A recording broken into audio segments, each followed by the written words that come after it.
Irán acaba de lanzar misiles balísticos contra los barrios que rodean el lugar de nacimiento del programa de armas nucleares de Israel, la ciudad de Dimona, el pueblo de Arad, el sábado. 180 personas heridas, múltiples edificios residenciales destruidos. Y por primera vez en todo este conflicto, la palabra nuclear está activamente en juego. Ambos bandos están atacando la infraestructura nuclear del otro, o están atacando cerca de ella. Estados Unidos bombardeó las instalaciones de enriquecimiento de Natanz en Irán esa misma mañana. Horas después, Irán golpeó los pueblos que rodean el sitio nuclear más sensible de Israel. La escalera de escalada acaba de saltarse 3 peldaños. Y eso ni siquiera es la parte más peligrosa de lo que pasó este fin de semana. El sábado por la noche, Donald Trump emitió un ultimátum de 48 horas en Truth Social. Abran el estrecho de Hormuz incondicionalmente o Estados Unidos arrasará las centrales eléctricas de Irán. Irán respondió en 3 horas. No con pánico, sino con una amenaza propia, una doctrina de triple represalia dirigida a la infraestructura energética del Golfo, a los centros de datos de empresas tecnológicas y a las plantas desalinizadoras que proveen el 90% del agua potable de toda la región del Golfo. El plazo vence el lunes por la noche. Mientras tanto, aproximadamente 4.500 marines y marineros se dirigen ahora mismo al Golfo Pérsico. Un funcionario israelí le dijo al Washington Post, y cito, «Esos marines no vienen de decoración, así que aquí es donde estamos esta noche. Sitios nucleares bajo fuego en ambos bandos. Ten un plazo de 48 horas corriendo. Miles de marines dirigiéndose a un estrecho que Irán ha pasado décadas preparándose para defender, y los aliados más cercanos de Estados Unidos, uno tras otro, negándose a participar. Pero aquí está la cuestión. Para entender por qué este momento es más peligroso de lo que parece, necesito contarles algo que pasó en Bahrein hace 10 días y que casi nadie notó. El 9 de marzo hubo una explosión sobre un barrio residencial en la isla de Sitra, en Bahrein. 32 personas resultaron heridas, incluidos niños. El Comando Central de Estados Unidos dijo inmediatamente en redes sociales que fue un ataque con drones iraníes contra un barrio residencial. Irán hizo esto, otro ataque iraní contra civiles, y los titulares siguieron adelante. Pero esto es lo que realmente pasó. Un análisis independiente del Instituto Middlebury de Estudios Internacionales, publicado apenas este viernes, concluyó con lo que ellos llamaron confianza moderada a alta de que la explosión no fue causada por un dron iraní, sino por un misil interceptor Patriot operado por Estados Unidos, lanzado desde una batería en Rifa, Bahrein, que detonó en el aire sobre las casas de civiles. Fue fuego amigo. El sistema diseñado para proteger a los civiles fue lo que los golpeó. Y Bahrein, en silencio, sin conferencia de prensa, reconoció que un misil Patriot estuvo involucrado. Lo enmarcaron como una intercepción exitosa que salvó vidas, pero el daño fue en su propio barrio, por su propio sistema de defensa aliado. Ahora les cuento esto no porque sea la noticia más grande del fin de semana, no lo es. Les cuento esto porque es un microcosmos, una destilación pequeña y perfecta de todo lo que está saliendo mal en esta guerra mientras entra en lo que es genuinamente su fase más peligrosa. Las armas diseñadas para proteger están causando daño. Los sistemas que le dijeron a la gente que los mantendrían a salvo están fallando. Y la historia oficial, cuando rascas la superficie, no coincide con lo que realmente pasó en el terreno. Retengan ese pensamiento, porque ese patrón está a punto de repetirse a una escala mucho mayor. Aquí está lo que pasa con ese centro de investigación en Dimona. No es simplemente otra instalación militar. Fue inaugurado en 1958 en una colaboración secreta con Francia. Es la instalación que le proporcionó a Israel sus primeras 13 armas nucleares. El uranio se produjo allí. No, este es el lugar de nacimiento del disuasivo nuclear de Israel, el activo de seguridad más importante en la existencia del país. E Irán acaba de lanzar misiles balísticos contra los barrios donde viven las personas que trabajan en esas instalaciones. El mensaje de Irán no fue sutil. La televisión estatal iraní enmarcó el ataque a Dimona explícitamente como represalia por el ataque estadounidense e israelí contra las instalaciones de enriquecimiento nuclear de Natanz ese mismo día. Y aquí está el toma y daca que tiene a los analistas de seguridad de todo el mundo sin poder dormir esta noche. Estados Unidos bombardeó Natanz al inicio de esta guerra. Lo bombardeó de nuevo el sábado. En respuesta, Irán golpeó los pueblos que rodean el sitio nuclear más sensible de Israel, si la Agencia Internacional de Energía Atómica confirmó que no hubo fuga radiactiva en Natanz y afortunadamente tampoco hubo daños al reactor de Dimona. Pero si el enriquecimiento de uranio de Irán realmente se detuvo, eso sigue siendo desconocido. Así que lo que tenemos ahora, por primera vez en este conflicto, es a ambos bandos atacando activamente la infraestructura nuclear del otro o sus alrededores. Y aquí es donde se complica de una manera que debería preocupar genuinamente a todos los que están mirando. Hay un concepto en la doctrina estratégica israelí llamado la opción Sansón, nombrada por la figura bíblica que derribó los pilares del templo sobre sí mismo y sus enemigos en lugar de aceptar la derrota. La idea es directa y aterradora. Si Israel alguna vez enfrenta lo que considera una amenaza existencial grave, por un momento en que su supervivencia como Estado genuinamente está en cuestión, se reserva el derecho de usar armas nucleares como último recurso. No contra un adversario nuclear, Israel es el único Estado con armas nucleares en su región. Contra uno convencional. Ahora, ¿es el ataque de Irán a Dimona una amenaza existencial? No, no en sí mismo, pero crea un dilema estratégico que no tiene una respuesta limpia. Si Israel no responde con fuerza a un ataque cerca de su instalación nuclear más sagrada, entonces el mensaje de disuasión de Irán queda validado. Esencialmente están diciendo, podemos alcanzarte donde sea, incluso los lugares que creías intocables, y no tienes respuesta. Si esa percepción se arraiga, toda la postura de seguridad de Israel se debilita. Pero si Israel responde con fuerza desproporcionada, y si recurre a algo más extremo, las consecuencias internacionales serían inmediatas y severas. Los aliados de la OTAN, los estados del Golfo, cada país que ha estado mirando hacia otro lado, tendrían que responder. Israel se encontraría aislado de maneras que nunca ha experimentado. Esa es la trampa, y no hay salida fácil. Ahora, ¿recuerdan ese misil Patriot en Bahrein? ¿Recuerdan cómo el sistema diseñado para interceptar amenazas, en cambio golpeó un barrio residencial? Escalen esa falla. El presidente del Parlamento de Irán dijo después de los ataques a Dimona que si Israel no logró interceptar esos misiles en uno de los sitios más fuertemente defendidos de todo el país, es, y estoy parafraseando aquí, operacionalmente una señal de que los cielos israelíes están indefensos. No, el portavoz de las Fuerzas de Defensa de Israel dijo que Israel ha mantenido una tasa de intercepción del 92% en más de 400 misiles balísticos disparados en 22 días de guerra. 92% suena impresionante hasta que te das cuenta de que el 8% de 400 son 32 misiles que pasaron, y los que pasaron golpearon Dimona, golpearon Arad,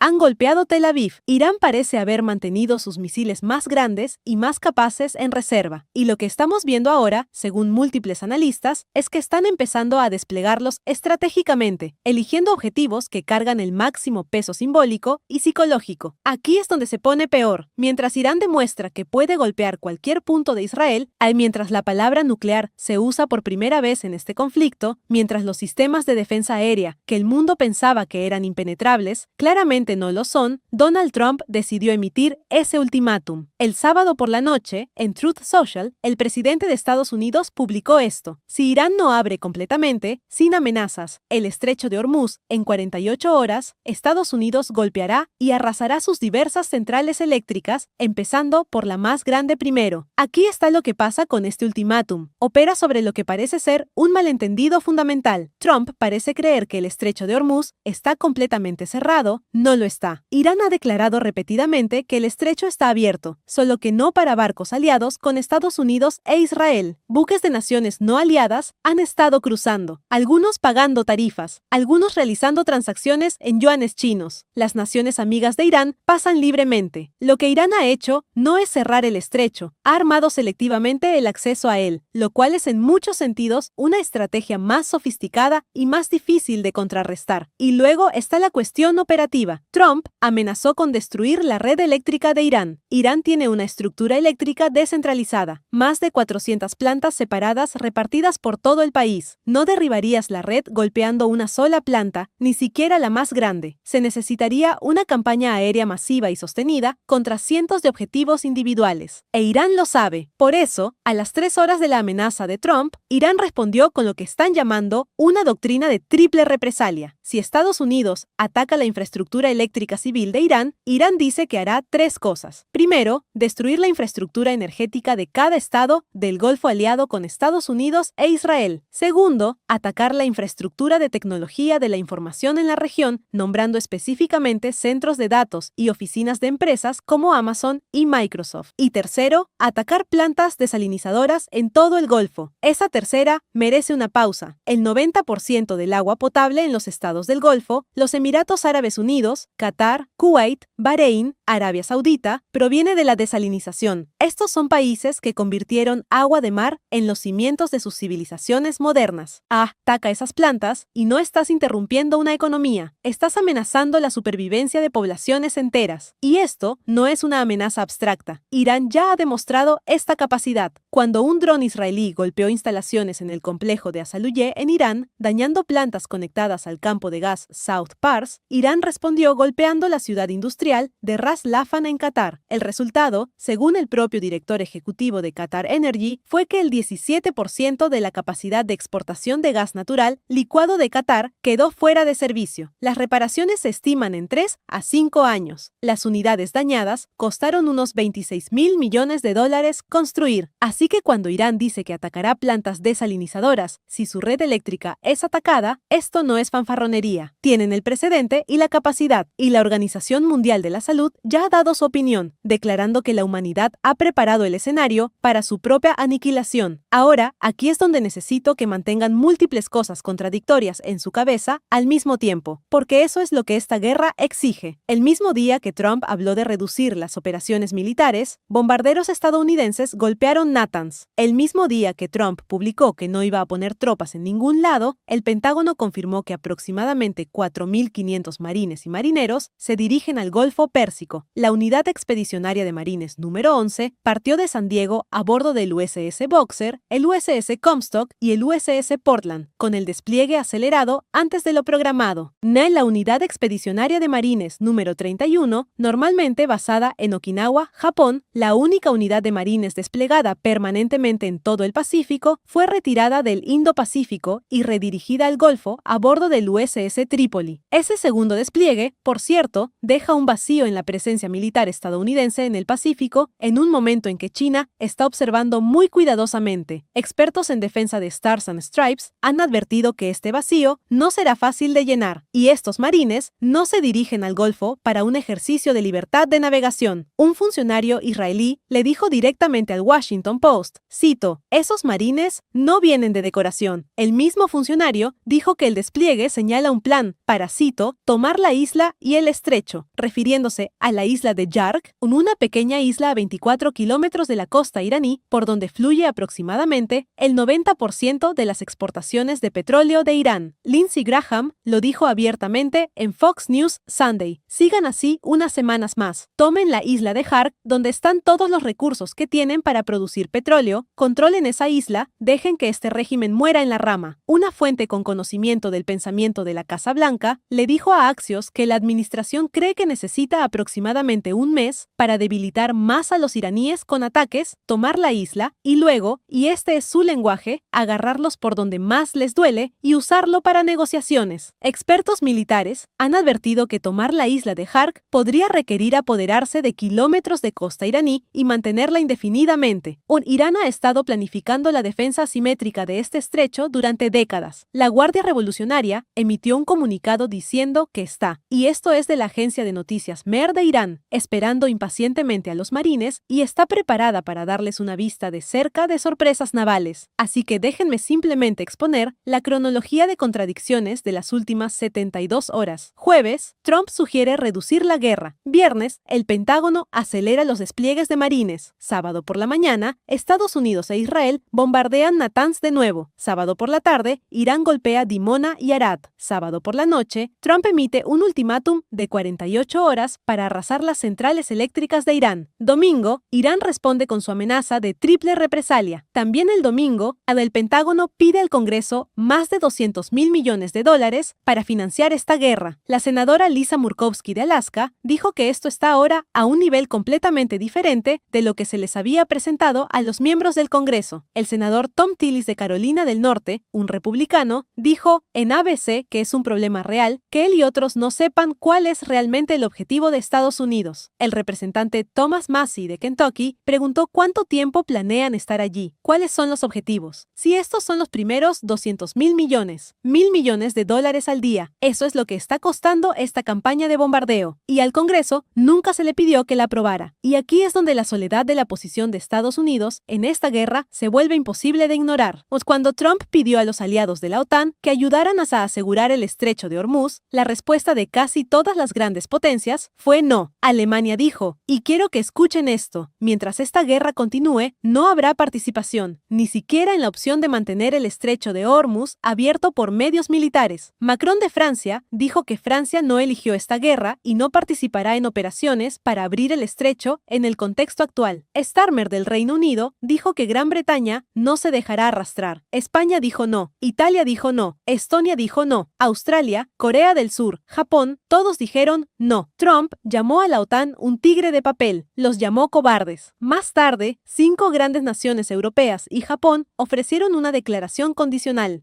esencialmente diciendo que considerarían ayudar a asegurar el estrecho solo después de que se establezca una tregua y se forme una coalición multilateral. 22 países firmaron una vaga declaración conjunta sobre el paso seguro. Los Emiratos Árabes Unidos expresaron disposición a unirse a un esfuerzo liderado por Estados Unidos, pero enfatizaron que habían intentado evitar esta guerra desde el principio. Pero la realidad central es esta. Estados Unidos e Israel empezaron esta guerra, y ahora, entrando en la 4ª semana, los aliados tradicionales de Estados Unidos están diciendo que esta no es nuestra pelea. Mientras tanto, el costo humano sigue aumentando. Según el Ministerio de Salud de Irán, aproximadamente 1.500 personas han muerto en Irán, incluidos 208 niños. En el Líbano, los ataques israelíes han matado a más de 1.000 personas desde el 2 de marzo, con la ONU reportando el equivalente a un salón de clases de niños muertos o heridos cada día. Las cifras de UNICEF al 12 de marzo mostraban más de 1.100 niños heridos o muertos en toda la región. Y aquí está la parte que desafía toda ironía. Israel, que ahora protesta el uso de municiones de racimo por parte de Irán contra civiles israelíes, y con razón, son armas terribles que son inherentemente indiscriminadas, este es el mismo país que usó fósforo blanco en el Líbano. El mismo país cuya campaña militar en Gaza mató a más de 50.000 personas, incluidos aproximadamente 16.000 niños. Cuando has usado esas armas y has causado esas bajas, y luego te das la vuelta y dices que el otro bando está atacando civiles con armas prohibidas, el mundo nota la disonancia. El G7 emitió un comunicado este fin de semana exigiendo un cese inmediato e incondicional de todos los ataques del régimen iraní. Solo Irán. Como si Irán hubiera empezado esta guerra. Como si Irán hubiera asesinado al líder supremo y su círculo íntimo. Como si Irán hubiera bombardeado primero. El comunicado expresó apoyo a los países atacados injustificadamente por Irán para que se defiendan. Ni una palabra pidiendo a ambos bandos que resuelvan el conflicto. Ni una sugerencia de que los países que lanzaron la guerra tengan alguna responsabilidad en la escalada. Estas son las naciones que le dan lecciones al mundo sobre democracia, sobre un orden internacional basado en reglas. Y no pueden obligarse a decir que ambos bandos necesitan parar. Ahora, ¿qué quiere Irán realmente?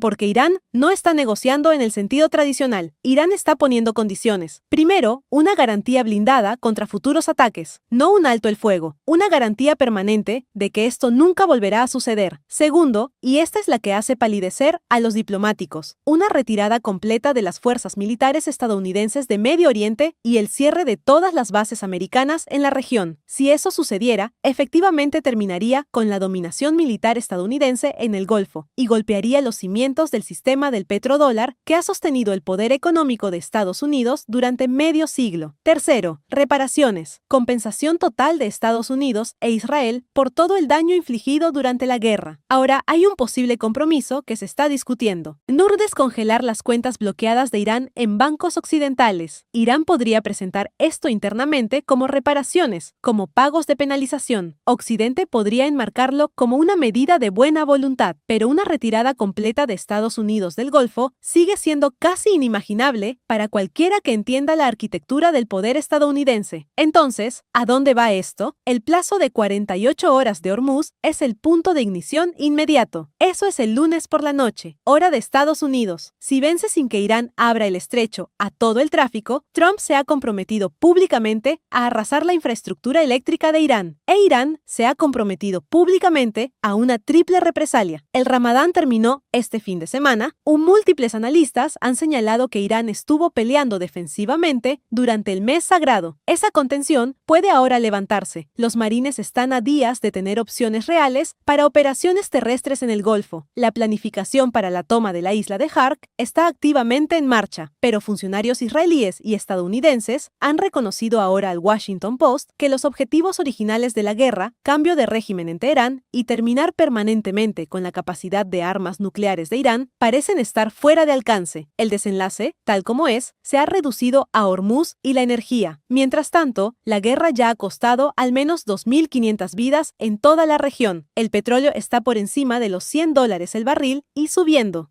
La gasolina en Estados Unidos llegó a $3.94 el galón el domingo, más de $1 más desde que empezó la guerra. Goldman Sachs proyecta que estos precios elevados podrían persistir hasta 2027. Los mercados asiáticos se desplomaron el lunes por la mañana. El Nikkei cayó 3,5%, el índice de Corea del Sur cayó 6,5%. Y hay un paralelo histórico con el que quiero dejarlos esta noche, porque creo que importa. En Vietnam, Estados Unidos creyó que un bombardeo sostenido quebraría la voluntad de la población, que si los golpeabas lo suficientemente fuerte y durante suficiente tiempo, la gente se volvería contra su gobierno y la resistencia colapsaría. En cambio, el bombardeo unió a la población vietnamita contra Estados Unidos. Cuanto más fuerte golpeaba Estados Unidos, más fuerte se hacía la determinación. El sentimiento antigobierno existía en Vietnam. El bombardeo no lo amplificó, lo reemplazó con algo mucho más poderoso, una furia colectiva contra la potencia extranjera que estaba destruyendo su país. Había una ira considerable contra el régimen en Irán antes de que empezara esta guerra. Las protestas de 2022 lo demostraron. Mujeres luchando por derechos básicos, jóvenes exigiendo cambio. Pero no puedes bombardear a una población para que te quiera. No puedes matar a 208 de los niños de una nación y esperar que sus padres reciban con los brazos abiertos tu visión de liberación. Cada bomba que cae sobre suelo iraní no está debilitando al régimen. Le está entregando al régimen exactamente lo que necesita, un enemigo extranjero tan brutal que las quejas internas se vuelven irrelevantes. El Pentágono tiene analistas, hacen simulaciones de guerra, estudian la historia. Alguien en ese edificio sabe lo que pasó en Vietnam. Alguien en ese edificio sabe que este camino ya se recorrió antes y termina de la misma manera cada vez. Pero aquí estamos, entrando en la cuarta semana, con un plazo de 48 horas corriendo, con miles de marines dirigiéndose a un estrecho que Irán ha pasado décadas preparándose para defender, con instalaciones nucleares en ambos bandos ahora en juego, con los aliados más cercanos de Estados Unidos negándose a participar, con una etiqueta de precio de $200.000 millones